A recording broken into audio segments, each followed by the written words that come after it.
ନମସ୍କାର, ଜୟ ବାବା ସାମେଶ୍ୱର ସ୍ୱାଗତ କରୁଛି। ଆଜିର ମୋର ପ୍ରଥମ ବ୍ଲଗ୍ରେ ମାର୍ଗଶିର ମାସରେ ଯେଉଁ ପୂର୍ଣ୍ଣିମା ପଡ଼େ ତାହା ପଣ୍ଡୁ ପୂର୍ଣ୍ଣିମା ନାମେ ଖ୍ୟାତ। ସତ୍ୟବତୀଙ୍କୁ ବ୍ୟାସ କହିଲେ ପଣ୍ଡୁ ବର୍ଣ୍ଣ ହୋଇଥିବାରୁ ତାଙ୍କ ଗର୍ଭରୁ ଜାତ ସନ୍ତାନ ହେବ, ତାଙ୍କ ନାମ ମଧ୍ୟ ସେହି କାରଣରୁ ପଣ୍ଡୁ ରଖାଯାଇଥିଲା। ଏହି ଓଷାଟି ଯମରାଜାଙ୍କ ପାଇଁ ପାଳନ ହୁଏ।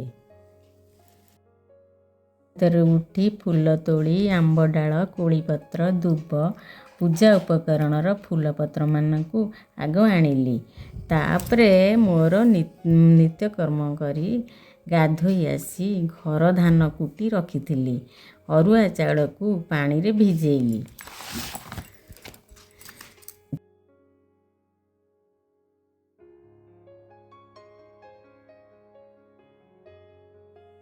ଚାଉଳ ଭିଜିଲା ପରେ ଚାଉଳକୁ ଛାଣିଲି, ତାପରେ ଚୁନା କଲି, ତାପରେ ନଡ଼ିଆ କୋରିଲି।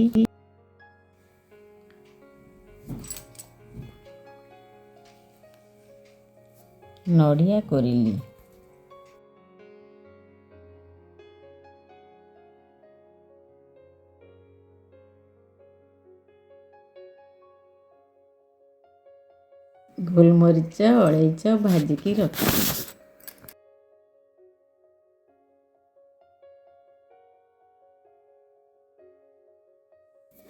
କଡ଼େଇରେ ନଡ଼ିଆ କୋରା, ଛେନା,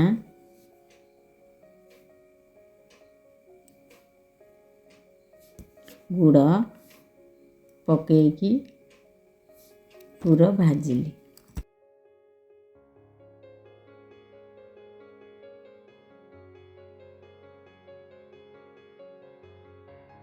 ଗୋଲମରିଚ ଅଳେଇଚକୁ ଛେଚିଲି। ଗୋଲମରିଚ ଅଳେଇଚ ଗୁଣ୍ଡ ପୁରରେ ପକେଇ ଦେଲି।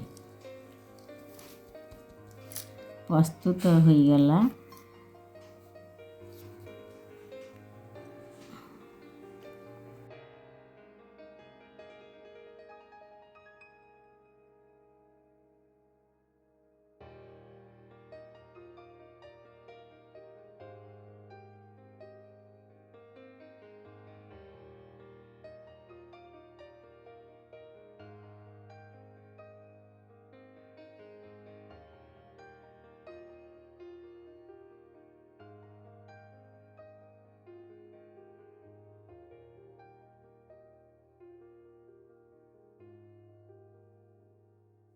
ପୁରକୁ ଅନ୍ୟ ଜାଗାକୁ ବାହାର କରିଦେଲି। ସେହି କଢ଼େଇରେ ପାଣି ଦେଲି।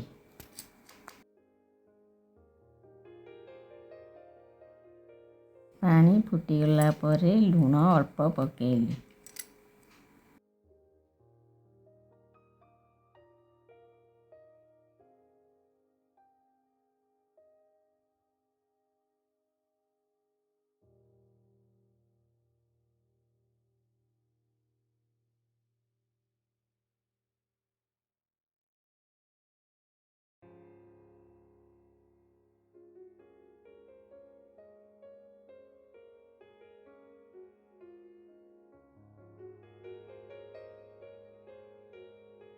ଥିବା ଚାଉଳ ଚୁନା ପକେଇ ଦେଲି।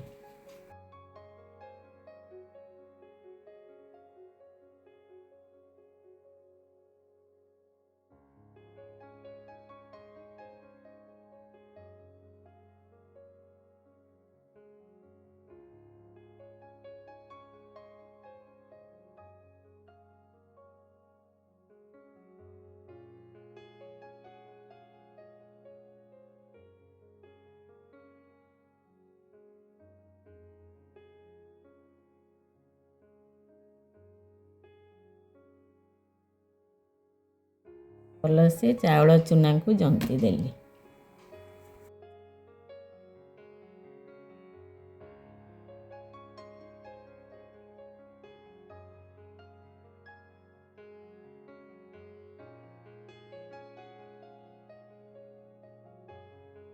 ସେଇ କଢ଼େଇରେ ବେଶୀ ପାଣି ଦେଇଦେଲି ଫୁଟିବା ପାଇଁ।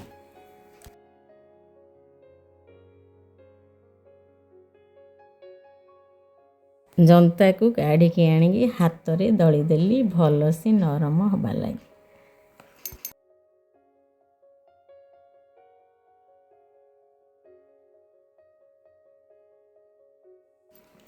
ସାତଟା ମଣ୍ଡା ତିଆରି ହେବାର ଥିଲା। ଚାଉଳ ଜନ୍ତାକୁ 7ଟା ଗୁଳା ଭାଗ ଭାଗ କରିଦେଲି। ମୁଁ ପ୍ରଥମେ ଗଜମଣ୍ଡା ବଡ଼ଟେ କଲି।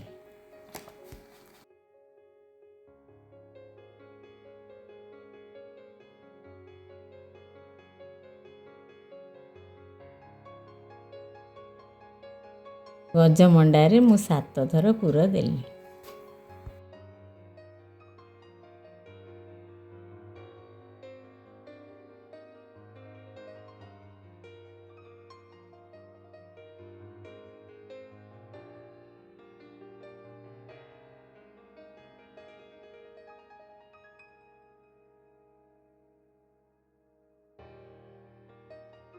ସାତଟା ମଣ୍ଡା ପ୍ରସ୍ତୁତ କଲି।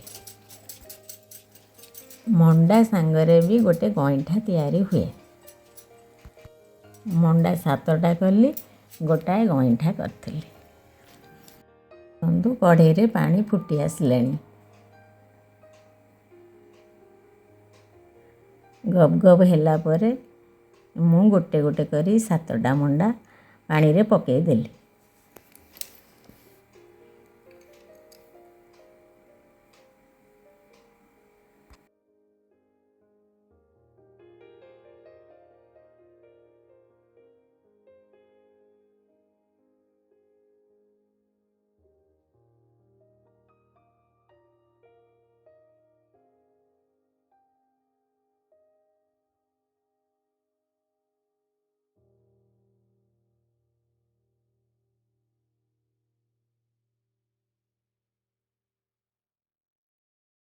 ପଣ୍ଡୁ ପୂର୍ଣ୍ଣିମାର ଗଜମଣ୍ଡା ସମସ୍ତ ପୂଜା ସାମଗ୍ରୀ ଧରି ବୃନ୍ଦାବତୀ ପାଖକୁ ଆସିଲି।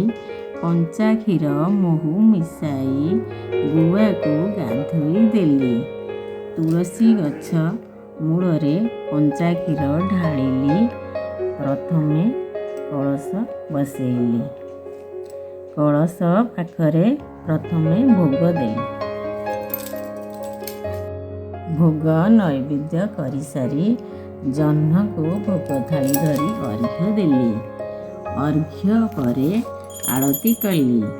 ମୋର ପୂଜା ସମ୍ପୂର୍ଣ୍ଣ ହେଲା।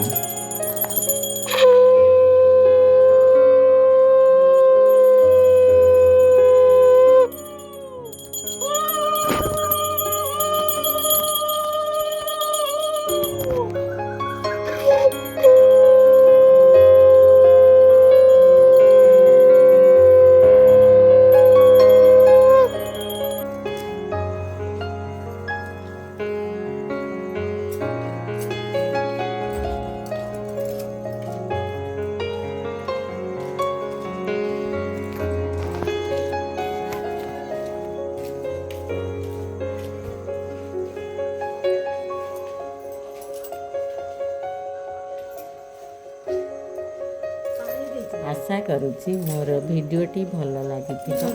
जदि आपମାନଙ୍କୁ पसंद आसीथिବ लाइक शेयर सब्सक्राइब करदेवे। जय बाबा सामेश्वर। रहिली। नमस्कार।